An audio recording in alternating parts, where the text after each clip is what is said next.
Visakhapatnam north BJP MLA Vishnukumar Raju garu అయితే ఈ రోజు సంచలనమైనటువంటి వ్యాఖ్యలు చేశారు. కూటమిలో లోకేష్ కి గట్టి కౌంటర్ ఇచ్చే ప్రయత్నాలు అయితే చేశారు. బహుశా ఆయన నిజాలు మాట్లాడే విధంగా చేశారా లేకపోతే ఏదైనా మనసులో ఉద్దేశం పెట్టుకొని చేశారా తెలియదు కానీ మొత్తానికైతే ఇప్పుడు విశాఖపట్నం రాబోతున్నటువంటి గూగుల్ డేటా సెంటర్ లో టీడీపీ కూటమి చెబుతున్నటువంటిది ఏంటంటే, ముఖ్యంగా లోకేష్ చెబుతున్నటువంటి మాట, దీనివల్ల 1,88,000 ఉద్యోగాలు వస్తాయన్నది ఆయన చెప్పినటువంటి మాట.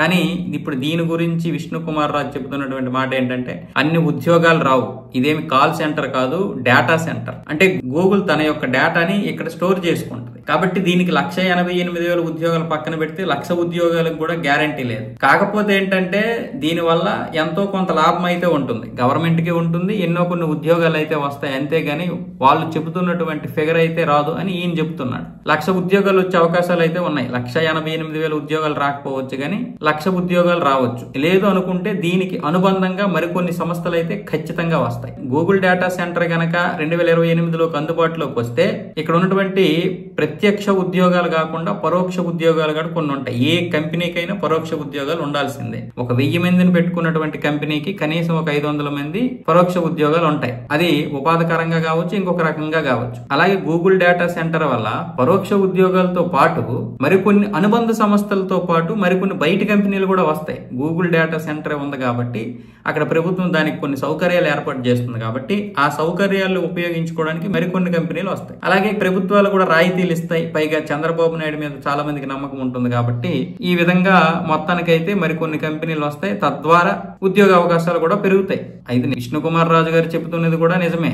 1,88,000 ఉద్యోగాలు అనేది మాత్రం కరెక్ట్ కాదు. దానికి ఎవరు కూడా క్లారిటీ ఇవ్వలేదు. 1,88,000 ఉద్యోగాలు ఒక డేటా సెంటర్లు అనేది చాలా పెద్ద మాటే. ఎందుకంటే మొత్తం గూగుల్లో ఎంతమంది ఉద్యోగాలు అంతమంది ఉన్నారో లేరు కూడా తెలియదు. అలాంటి పరిస్థితుల్లో ఇప్పుడు ఈ ఒక్క దగ్గర ఇన్ని ఉద్యోగాలు ఎలాగ వస్తాయి అంటే, లోకేష్ కూడా నాకు తెలిసి ప్రత్యక్షంగా పరోక్షంగా మిగతా చుట్టుపక్కల ఇవన్నీ కలిపి అలా మాట్లాడి ఉండొచ్చు. ఈయన విష్ణుకుమార్ రాజు గారు ఇంతకు ముందు కూడా ఫ్రీ బస్ విషయంలో కూడా వ్యతిరేకత వ్యక్తం చేశారు. దీనివల్ల మగవారికి ఎక్కడా కూడా సీట్లు దొరకడం లేదు, పక్కన పెడితే వాళ్ళు అసలు బస్సులో నుంచి తోసేస్తున్నారు అనేది వాస్తవమే. అసలు ఫ్రీ బస్ అనేది ఒక దరిద్రమైనటువంటి వ్యవస్థ. ఏదో ఎన్నికల హామీ ఇచ్చారు కాబట్టి ఇప్పుడు వాళ్ళు అమలు చేస్తున్నారు కానీ బహుశా చంద్రబాబు కూడా ఇది నచ్చకపోయి ఉండొచ్చేమో. తప్పక ఇక వాగ్దానం చేశాం కాబట్టి చెయ్యాలి, కానీ అలా వాగ్దానం ఇవ్వడమే దరిద్రం. ఫ్రీ బస్సు వల్ల ఈ రోజు ఎంతో మంది నిజమైనటువంటి ప్రయాణికులు వెళ్ళలేకపోతున్నారు. మా ఇంటి ఆడవాళ్ళు కూడా ప్రయాణిస్తున్నారు. వాళ్ళు కూడా వాళ్ళకి రోజుకు 100 ఎంతో మిగలొచ్చు, కానీ అది నాకు నచ్చడం లేదు. ఎంతో మంది అసలైనటువంటి ప్రయాణం చేసేటప్పుడు ఆడవాళ్ళు కూడా ఇబ్బంది పడుతున్నారు. కొంతమంది ఇంకా పూర్తిగా ప్రయాణాలే రద్దు చేసుకోవాల్సినటువంటి పరిస్థితి. పైగా